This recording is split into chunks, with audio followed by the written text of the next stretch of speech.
Perhatian. Konten ini mengandung makna mendalam pada sebuah sudut pandang atau opini dari perjalanan batin seseorang yang tidak memaksakan siapapun untuk dapat menerimanya ataupun menolaknya. Video ini saya buat karena tadi saya baru saja berdiskusi dengan teman saya tentang kebenaran kitab suci. Dan menurut teman saya itu, kitab sucinya merupakan kebenaran yang tak terbantahkan, yang langsung turun dari Tuhan. Bahkan kemudian ada tantangan dari kitab sucinya, barang siapa dapat membuat satu kalimat yang menyerupai kitab suci itu, maka kebenaran dari kitab sucinya akan dianggap gugur. Tapi menurut ceritanya, tidak ada yang pernah membuat satu kalimat yang sama indahnya, sama syahdunya, sama dalam segala hal. Jadi sampai sekarang kitab suci itu belum ada yang menandingi. Nah, tetapi saya harus mengingatkan bahwa video ini tidak bermaksud untuk membuat kitab suci itu menjadi tidak benar. Tentu tidak, karena kitab suci itu merupakan kebenaran bagi yang meyakini dan memeluknya.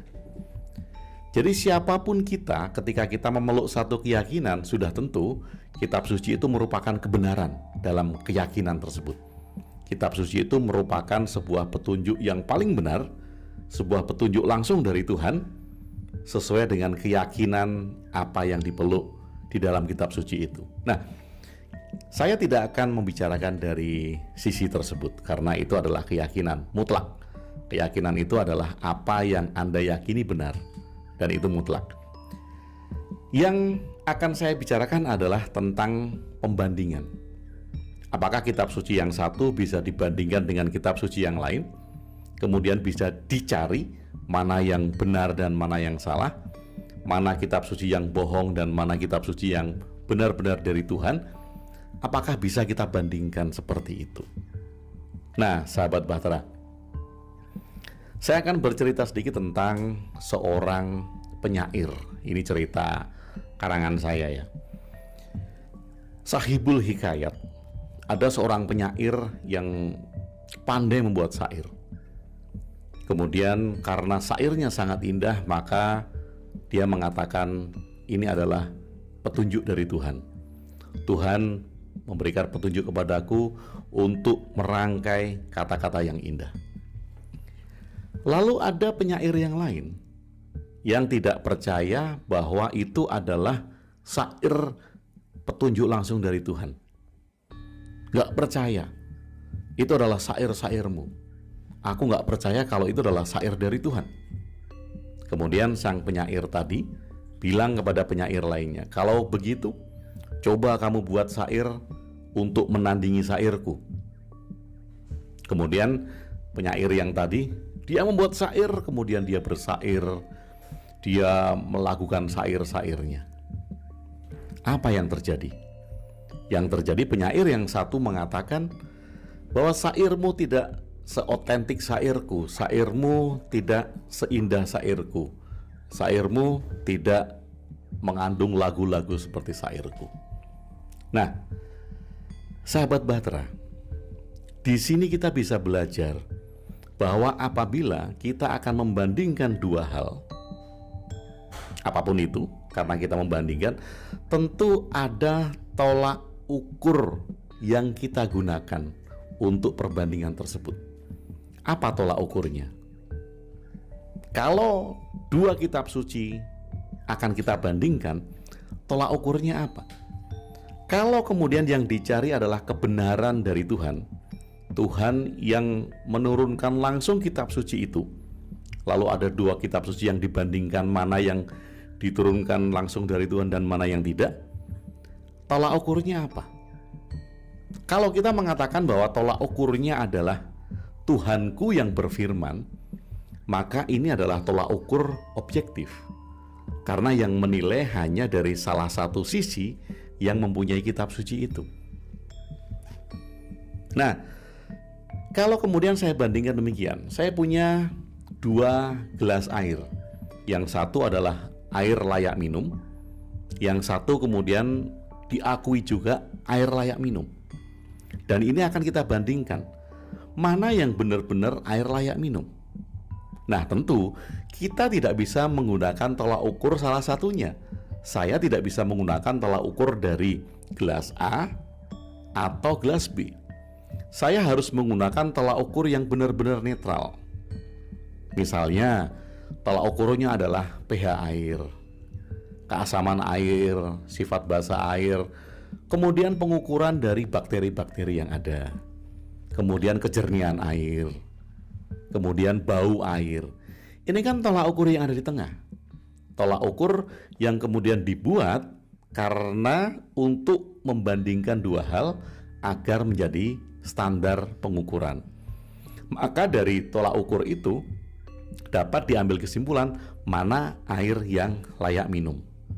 Nah, kalau kitab suci, bagaimana kita akan membandingkan? Apa tolak ukurnya? Kalau Anda mengatakan yang satu adalah tolak ukur firman Tuhanku, yang satu juga mengatakan tolak ukur firman Tuhanku, dua-duanya akan memegang keyakinan yang sama. Dua-duanya akan memegang bahwa yang satu benar menurut keyakinannya, yang satu juga benar menurut keyakinannya. Nah, ini kan susah karena memang tidak ada tolak ukurnya. Ketika saya menggunakan tolak ukur A untuk membandingkan cerita dari dua syair tadi, tentu syair yang satu akan terlihat jelek, akan terlihat nggak masuk akal, akan terlihat kalah dari tolak ukur yang saya gunakan. Kalau saya menggunakan tolak ukur dari syair A. Kalau saya menggunakan tolak ukur dari syair B, syair A ini akan jelek, tidak memenuhi syarat, dan dianggap bahwa lagunya bukan lagu syair. Kalau tolak ukurnya adalah syair B. Maka hal itu kita lakukan untuk membandingkan dua hal, kita harus memiliki tolak ukur yang netral. Dan tolak ukur itu merupakan standar yang dipakai untuk mencari hal-hal yang akan kita bandingkan. Tetapi kalau kitab suci ini akan menjadi sangat rumit sekali, akan menjadi sangat susah sekali.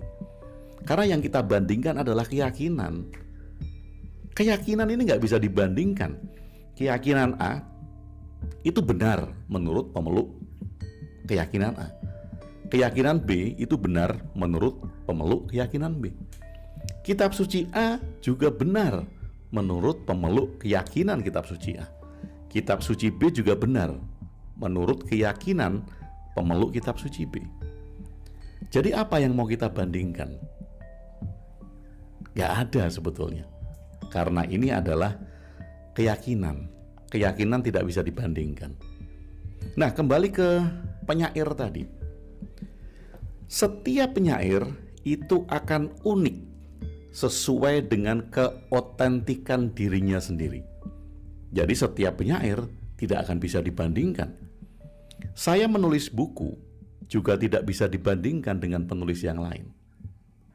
Kalau Anda melihat tulisannya J.K. Rowling dengan tulisannya Paulo Coelho, apakah Anda bisa membandingkan hal itu? Membandingkan apakah tulisan J.K. Rowling yang lebih bagus daripada tulisannya Paulo Coelho? Nggak bisa kan? Nggak bisa. Di dalam dunia sastra, tulisan itu tidak bisa distandarisasikan. Nggak bisa. Bahkan di Indonesia, untuk standar profesi, menulis ini sekarang sudah ada standar profesinya ya. Standar nasional profesi penulis itu sekarang sudah ada dan sudah dikeluarkan oleh BNSP. Tetapi yang bisa diukur, yang bisa diberikan standar profesionalisme dalam penulis adalah tulisan-tulisan non-fiksi. Kenapa? Karena tulisan non-fiksi ada standarnya dan bisa dibuat standarnya. Tetapi di Indonesia pun tulisan sastra tidak ada standarisasinya. Tidak ada standarisasi untuk profesionalisme di bidang sastra. Dan BNSP nggak mengeluarkan itu.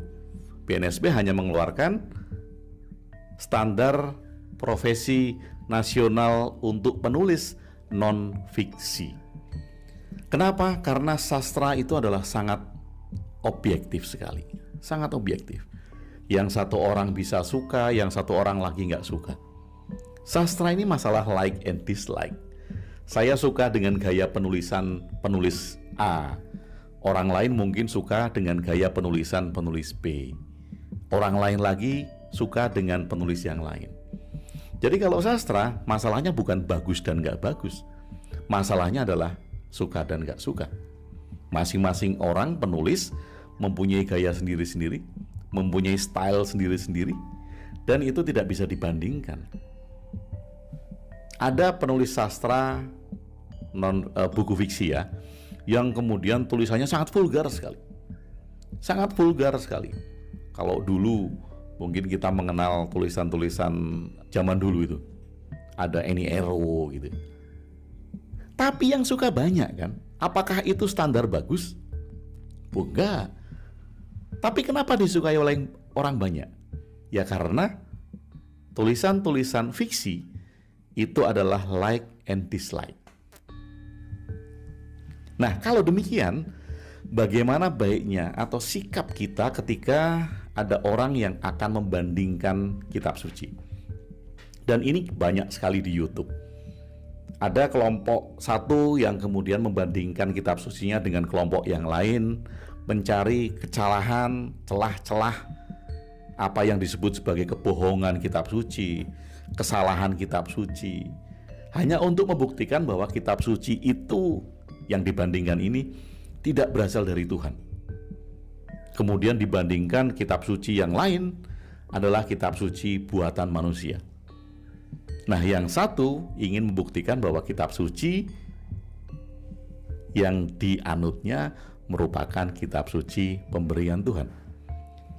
Nah, kalau kita saling membandingkan kitab suci, kita terjebak di dalam ego kita untuk mengakui sesuatu yang seharusnya itu ada di ranah keyakinan. Kalau itu di ranah keyakinan, tidak seharusnya kita membanding-bandingkan. Yang ini benar, yang ini tidak benar, yang ini berasal dari Tuhan, yang itu tidak berasal dari Tuhan. Apakah kita pantas membanding-bandingkan hal itu? Tentu nggak bisa, nggak pantas juga. Kenapa? Karena keyakinan tidak untuk dibandingkan. Keyakinan untuk diimplementasikan di dalam kehidupan. Oke, kalau Anda masih menggunakan kata harus dibuktikan, kitab suci ini sebagai sebuah kebenaran harus dibuktikan. Satu-satunya cara untuk membuktikan itu sebagai sebuah kebenaran adalah bukan mencari bagian-bagian dari kitab suci itu yang diyakini bahwa itu berasal dari Tuhan, dan kemudian mencari bukti-bukti dari kitab suci lain yang diyakini bahwa itu bukan berasal dari Tuhan. Satu-satunya untuk membuktikan apakah kitab suci ini benar, kebenaran, dan berasal dari Tuhan atau tidak adalah bagaimana implementasi kita di dalam kehidupan dari memahami kitab suci ini. Kalau kemudian kita membaca kitab suci yang kita akui itu benar, kebenaran berasal dari Tuhan, tetapi implementasi kita terhadap apa yang kita akui sebagai kebenaran ini merusak alam, membuat tatanan menjadi chaos, permusuhan, perkelahian, perdebatan yang akhirnya menjadi perkelahian, permusuhan. Apakah itu kebenaran?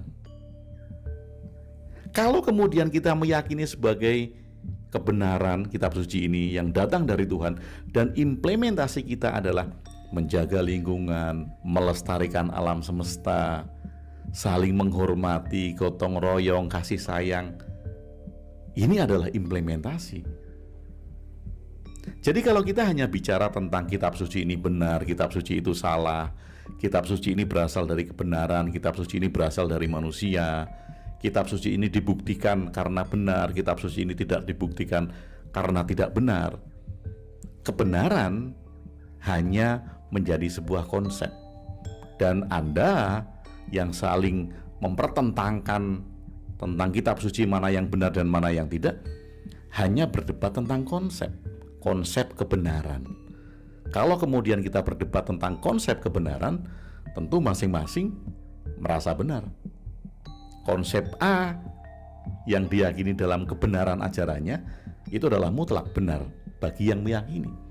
Demikian dengan konsep-konsep yang lain. Nah, kalau kita menghentikan ini, nggak usah cari-cari kesalahan deh. Nggak usah cari-cari di kitab suci lain itu buatan manusia atau buatan Tuhan. Nggak usah juga cari-cari di kitab suci lain itu turun dari Tuhan atau dibuat manusia, atau kitab suci langit atau kitab suci bumi gitu ya. Oh, ini tergolong kitab suci langit, ini tergolong kitab suci bumi gitu. Nggak usah deh kita saling membandingkan hal tersebut. Yang penting di dalam kehidupan ini bukan kemudian kita mencari salah, bukan kemudian kita membandingkan mana yang benar dan mana yang salah. Yang penting adalah bagaimana kita mengimplementasikan kebenaran yang kita pelajari dari kitab suci itu. Bila implementasi kebenaran yang kita pelajari dari kitab suci itu mengembangkan kehidupan, mengembangkan kasih sayang, memelihara lingkungan, dan sifat-sifat universal mulia untuk semua hal di dalam kehidupan kita, itulah kebenaran yang terwujud, bukan kebenaran konsep yang hanya kita perdebatkan. Sahabat Bahtera, jadi bagaimana? Apakah kita bisa membandingkan kebenaran kitab suci? Atau Anda yang masih terus mencari-cari perbandingan kitab suci, kemudian mencari-cari kesalahan kitab suci, hanya untuk mengatakan bahwa ajaran yang satu bukan berasal dari Tuhan, ajaran yang satu berasal dari Tuhan, ajaran yang ini buatan manusia, yang ini buatan Tuhan. Kapan selesainya? Kapan kita memikirkan keindahan kehidupan ini? Membangun lingkungan dengan damai, hidup dengan saling bantu-membantu, saling support. Kapan? Kalau waktu kita hanya kita gunakan untuk mencari kesalahan-kesalahan pada kitab suci orang lain. Kapan kita akan berbuat terhadap lingkungan kita dan kehidupan kita, kalau waktu kita hanya dihabiskan untuk mencari celah untuk menyalahkan kitab suci yang lain? Sahabat Bahtera, mari kita lakukan hal-hal yang bermanfaat, karena kebenaran bukanlah tentang konsep yang Anda pikirkan. Kebenaran adalah apa yang Anda implementasikan di dalam kehidupan Anda. Selamat mengimplementasikan kebenaran. Semoga bermanfaat. Terima kasih sudah bersama saya, Agung WB. Salam cinta dan bahagia.